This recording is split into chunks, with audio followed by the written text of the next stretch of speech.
आज की इस वीडियो में हम देखेंगे क्लास 11th की हिस्ट्री का चैप्टर थर्ड, तीन महाद्वीपों में फैला हुआ साम्राज्य। इसके एमसीक्यू क्वेश्चन करने वाले हम, इंपॉर्टेंट एमसीक्यू क्वेश्चन।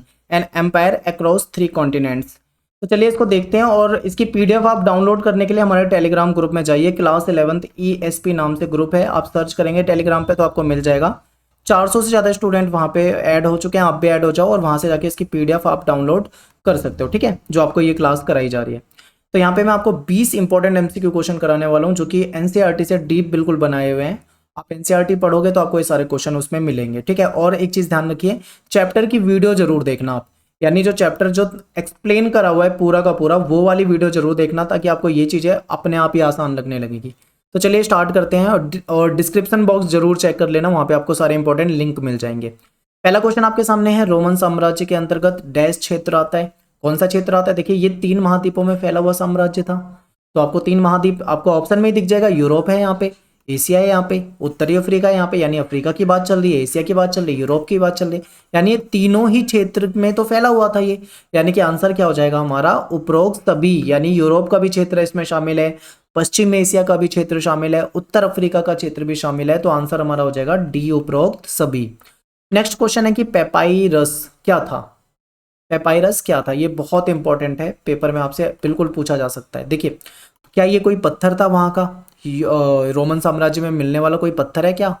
या फिर ये कोई पौधा है, या ये किसी नदी का नाम है, या फिर ये किसी ग्रंथ का नाम है? सोचिए क्या होगा।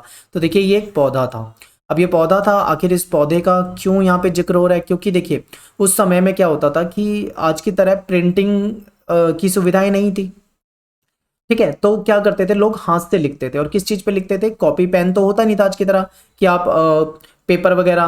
तो वो क्या करते थे, ये जो पौधा होता है पेपायरस, इसके पत्ते होते थे, उस पत्ते पे लिखते थे। तो कुछ इसकी कुछ पांडुलिपियां मिली है, हाथ से लिखी हुई किताबें, या कुछ इनके इंपॉर्टेंट चीजें इनकी लिखी हुई मिली है, जो कि इस पौधे के पत्ते पे, यानी पेपायरस के पत्ते पे लिखी हुई मिली है। तो इसलिए ये पौधा बहुत इंपॉर्टेंट हो जाता है, ठीक है। नेक्स्ट क्वेश्चन है कि पांडुलिपि से क्या अभिप्राय है? क्या ये कोई लिपि है, या ये इसे किसी अभिलेख को कहा जाता है, या इनमें से कोई नहीं? देखिए, अभिलेख तो बिल्कुल नहीं होगा, आप जानते हैं, क्योंकि अभिलेख जो होते हैं वो पत्थर पे या किसी धातु वगैरह पे उस पे उकेरे जाते हैं। लिपि की बात करें तो ये लिपि भी नहीं है, नाम में लिपि है और इसमें लिपि है, तो आप इसे लिपि मत समझना। पांडुलिपि का मतलब होता है यहाँ पे कोई हाथ से लिखी हुई कृति, हाथ से लिखी हुई पुस्तक। आज की तरह पेपर पेपर वगैरह नहीं था उस समय, तो किस पे लिखा करते थे वो? मिट्टी की पट्टिकाओं पे, आपने कई जगह पढ़ा होगा, या फिर पत्तों पे लिखा जाता था, पेड़ों की छालों पे, या कुछ ऐसी जगह पे, मतलब छाल वगैरह का यूज किया जाता था, पत्ते वगैरह का यूज किया जाता था और हाथ से लिखा जाता था, ठीक है। उसको पांडुलिपि कहा जाता है यहाँ पे। तो यहाँ पे आंसर हमारा हो जाएगा हाथ से लिखी हुई पुस्तक। फोर्थ है कि रोम और डैश के लोग आपस में कॉम्पिटिटर थे, प्रतिद्वंदी थे, और आपस में ये लड़ते रहते थे। कहाँ के हैं? मिस्र, इराक, ईरान या जॉर्डन? तो देखिए, ईरान के थे। ईरान से हमेशा कंपटीशन था रोमन साम्राज्य का। नेक्स्ट है कि निम्नलिखित में से किसे रोमन साम्राज्य का हृदय कहा जाता है? मोस्ट इंपॉर्टेंट क्वेश्चन है ये आपका। रोमन साम्राज्य का हृदय किसे कहा जाता है? ऑप्शन में है लाल सागर, कैस्पियन सागर, भूमध्य सागर, या फिर काला सागर। तो आंसर हमारा हो जाएगा भूमध्य सागर, और सी ऑप्शन अपना हो जाएगा यहाँ पे करेक्ट। नेक्स्ट है कि प्रथम सम्राट ऑगस्टस ने 27 ईसा पूर्व में जो राज्य स्थापित किया था उसे क्या कहा जाता था?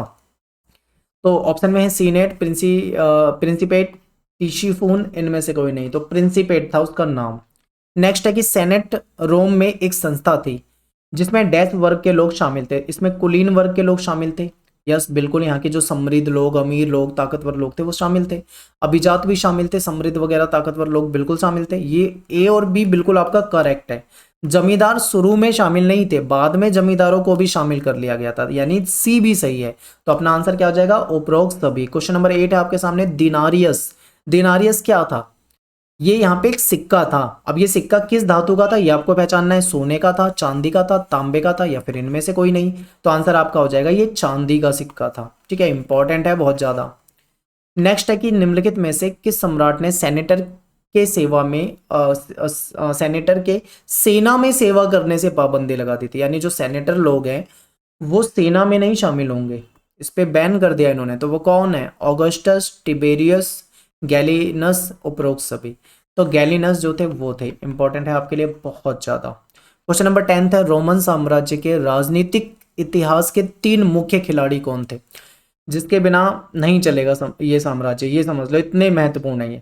सम्राट, तो आप कहोगे बिल्कुल सम्राट तो बिल्कुल होगा, क्योंकि सम्राट के बिना नहीं चलेगा। दूसरा अभिजात वर्ग, बिल्कुल ये भी है, ये भी आपका सही है यहाँ पे। तीसरा सेना, यानी ये तीनों ही महत्वपूर्ण खिलाड़ी थे, ठीक है, महत्वपूर्ण रोल अदा करते हैं। तो ऑप्शन हमारा क्या हो जाएगा, डी जो ऑप्शन है वो आपका हो जाएगा करेक्ट। नेक्स्ट आपका कि ईरान में ससानी वंश, इस ये बहुत आक्रामक था, ये कब उभर कर सामने आया, 100 ईस्वी, 200 ईस्वी, 225 ईस्वी या 300 ईस्वी? तो ये है 225 ईस्वी, इंपॉर्टेंट बहुत ज्यादा। नेक्स्ट है कि रोमन साम्राज्य की आधुनिक विशेषता बताइए।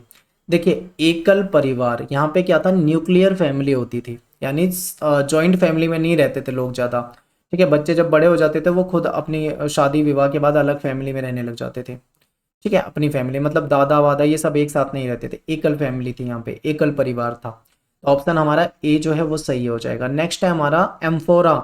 एम्फोरा एक वर्ड है, ये किस चीज के लिए यूज किया जाता था? क्या ये कोई यातायात का साधन है, यानी या कोई गाड़ी वाड़ी है क्या ये, या ये किसी मटके या कंटेनर का नाम है, या ये कोई लेखन की सामग्री है, या इनमें से कोई नहीं?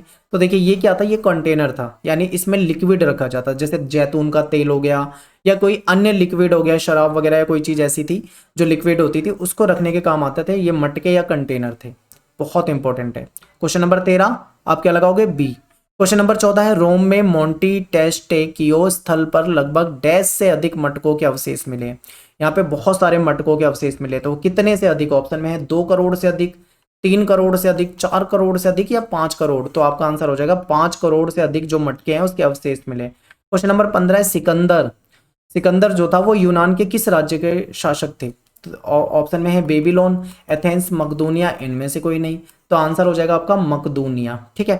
क्वेश्चन 16 है कि ईसाई धर्म रोमन साम्राज्य का राजकीय धर्म कब बना था? पहली शताब्दी, दूसरी शताब्दी, तीसरी शताब्दी, चौथी शताब्दी? तो इंपॉर्टेंट है आपके लिए, तो ये बना था चौथी शताब्दी, ठीक है। ये आप बिल्कुल मतलब इसको रट लो, बिल्कुल एनसीईआरटी से बनाए हुए क्वेश्चन है, पेपर में ना बहुत ज़्यादा चांस है आपसे ये पूछे जा सकते हैं। क्वेश्चन नंबर 17 है नेक्स्ट कि ईसाई धर्म को रोमन साम्राज्य में आधिकारिक धर्म, ठीक है, ऑफिशियल रिलीजन जो था यहाँ का, वो किस सम्राट ने बनाया था? ऑप्शन में है ऑगस्टस ने, टिबेरियस ने, गैलिनस ने या कॉन्स्टेंटिन। ये थोड़े नाम आपको अटपटे लगेंगे, आपको याद रखने हैं, तो ऑप्शन इसका डी करेक्ट हो जाएगा, ठीक है। नेक्स्ट है कि रोमन शहरी जीवन में स्पेक्टुला नामक मनोरंजन शो होता था, यहाँ पे एक शो था यहाँ पे होता था, जो कि वर्ष में कम से कम कितने दिन होता था? तो ये काफी इंपॉर्टेंट है आपके लिए। यहाँ पे वर्ष में लगभग 176 दिन तक ये प्रोग्राम चलते रहते थे, ठीक है। नेक्स्ट क्वेश्चन है कि रोमन साम्राज्य का चांदी का सिक्का दिनारियस जो होता था, उसका वजन, उसमें कितनी विशुद्ध चांदी होती थी? तो कितने ग्राम होती थी, सॉरी, तो आपको वो ग्राम में बताना है, 1 ग्राम, 2 ग्राम, 3.5 ग्राम, 4.5 ग्राम, ठीक है। आंसर आपका हो जाएगा 4.5 ग्राम, यानी 4.5 ग्राम, या फिर आप ऐसे भी लिख सकते हो 4.5 ग्राम, ठीक है। और नेक्स्ट क्वेश्चन आपका है लास्ट क्वेश्चन 20वां, स्पेन डैश के व्यापार के लिए प्रसिद्ध था। आप चैप्टर में पढ़ोगे तो आपको पता लग जाएगा, ठीक है, कि जैतून के तेल की बात चल रही है वहां पे, तो इंपॉर्टेंट ये भी है। ये 20 क्वेश्चन आपके लिए बहुत इंपॉर्टेंट थे। चैप्टर की वीडियो अब देखना मत भूलना, क्योंकि चैप्टर की वीडियो देखोगे तो बहुत कुछ जानने को सीखने को मिलेगा। कैसा भी क्वेश्चन आपसे पूछ ले, घुमा फिरा के पूछ ले, वो क्वेश्चन आप कर लोगे। एमसीक्यू क्वेश्चन तो केवल रटने वाली बात है, रटने की कोशिश मत करना, केवल रटना मत, चैप्टर की वीडियो देखना और एमसीक्यू क्वेश्चन से प्रैक्टिस करना। पीडीएफ इसकी डाउनलोड कर लेना, टेलीग्राम ग्रुप में आप जाओ, लिंक आपको सारे के सारे इंपॉर्टेंट लिंक आपको डिस्क्रिप्शन में दिए हुए। कोई दिक्कत हो तो आप मुझे एकलव्य स्टडी पॉइंट इंस्टाग्राम पे सर्च करो, यूजर नेम, बाकी लिंक इसका भी डिस्क्रिप्शन में दे दूंगा, आप वहां से मैसेज कर सकते हो अगर कोई दिक्कत है तो। बाकी मिलते हैं नेक्स्ट वीडियो में आपसे। थैंक्स फॉर वॉचिंग सभी को। जय हिंद, जय भारत।